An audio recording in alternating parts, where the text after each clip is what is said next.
খবর দিন ভোরের শুরুতেই হাওড়ার একটা ছবি আপনাদের দেখাবো। হাওড়ার পাতিহাল পঞ্চায়েত অফিসের ভিতরের একটা ছবি, যে ছবিতে ভালো করে দেখুন বচসা চলছে, কথা কাটাকাটি চলছে, আর তার মাঝখানে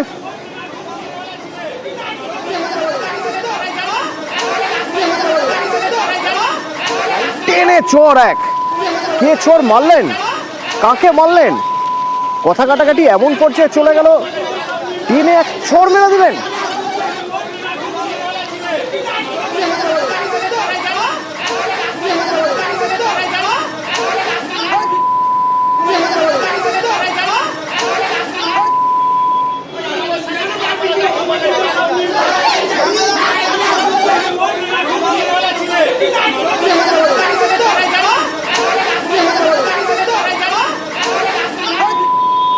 যাকে চোর মারলেন তিনি পঞ্চায়েত সদস্য।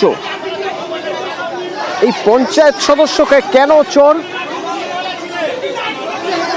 তার কারণ তার বিরুদ্ধে অভিযোগ তিনি এর আগে এক মহিলাকে মারধর করেছেন।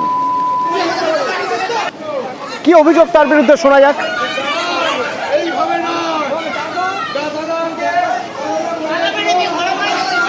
রাস্তা করে দিচ্ছে না, প্রধানের কাছে এসেছিলাম 2 মাস আগে, ঠিক আছে, রাস্তা দেখতে যাবে বলেছে, এক কিলো রাস্তা দেখতে যাবে।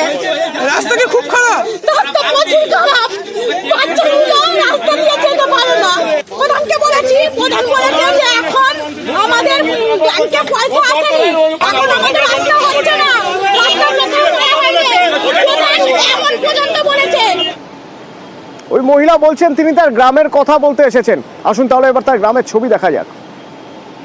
রাস্তা দেখুন, এই রাস্তা যাতে হাঁটার উপযুক্ত হয়, গাড়ি চলার উপযুক্ত হয়, সেই দাবি নিয়ে এসেছিলেন। আর কি কি দাবি ছিল, এই প্ল্যাকার্ডগুলো দেখুন, হাতে লেখা প্ল্যাকার্ড। জল নেই, জলের সমস্যা, কোনো কাজ হয়নি, রেশনে গম ঠিক মতো পাওয়া যায় না বলে দাবি করা হচ্ছে। শুধু তাই নয়, গ্রামে একটা অঙ্গনওয়াড়ি কেন্দ্র পর্যন্ত নেই।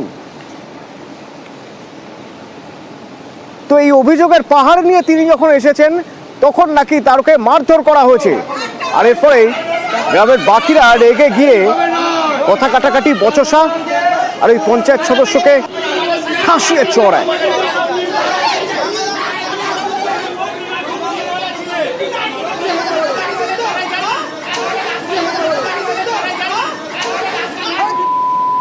দেবাশিস, একটা গ্রামে চলার মতো রাস্তা নেই, রেশনে গম মিলছে না, জলের সমস্যা, একটা অঙ্গনওয়াড়ি কেন্দ্র পর্যন্ত নেই। এই কথাগুলো মানুষ কাকে জানাবেন? মানুষ তো পঞ্চায়েতকে জানাবেন। তো পঞ্চায়েতে জানাতে এসেছিলেন তিনি, তারপরে এমন কি ঘটনা ঘটলো যে এতজন মিলে সেই পঞ্চায়েত সদস্যকে ঠাসিয়ে এক চোর মেরে দিলেন?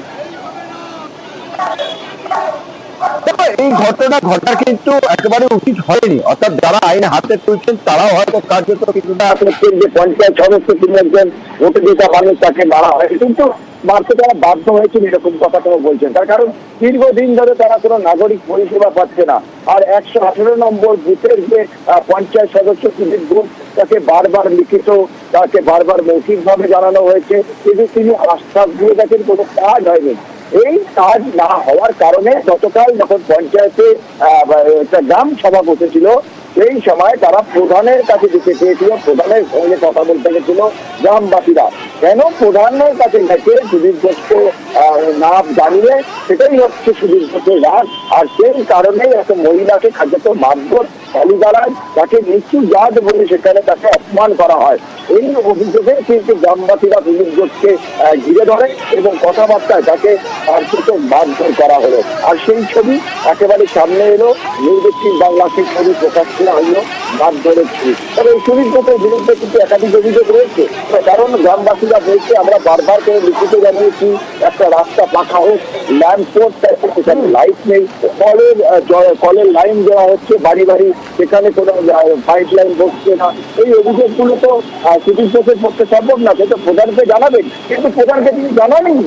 এখানে দাবি আমরা জানি না এরকম কোনো ঘটনা বা এরকম কোনো দাবিতে আছে কিনা গ্রামবাসীদের। আর তা নিয়ে কিন্তু বচসা, যার জন্য একটা মহিলাকে মারধর করলো সুদীপ ঘোষ পঞ্চায়েত সদস্য, আর গ্রামবাসীরা পাল্টা সুদীপ ঘোষকে মারলো কোথায়? তার নিজের দপ্তরে পঞ্চায়েত অফিসে ঢুকে জগৎবল্লভপুর ব্লকের পাতিহাল গ্রাম পঞ্চায়েতের ঘটনা।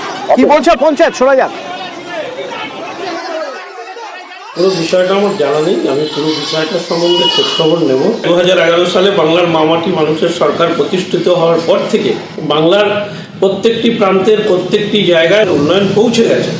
সেখানে যদি এখনো কোথাও উন্নয়ন পৌঁছানোর ক্ষেত্রে কোনো ঘাটতি থেকে থাকে, আমি অবশ্যই ওই এলাকার পাতিয়াল গ্রাম পঞ্চায়েতের প্রধানের সঙ্গে কথা বলে, পঞ্চায়েত সমিতির পক্ষ থেকে এবং প্রধানের সঙ্গেও কথা বলে সেই এলাকার উন্নয়ন আমরা মানুষের কাছে পৌঁছে দিতে বদ্ধ।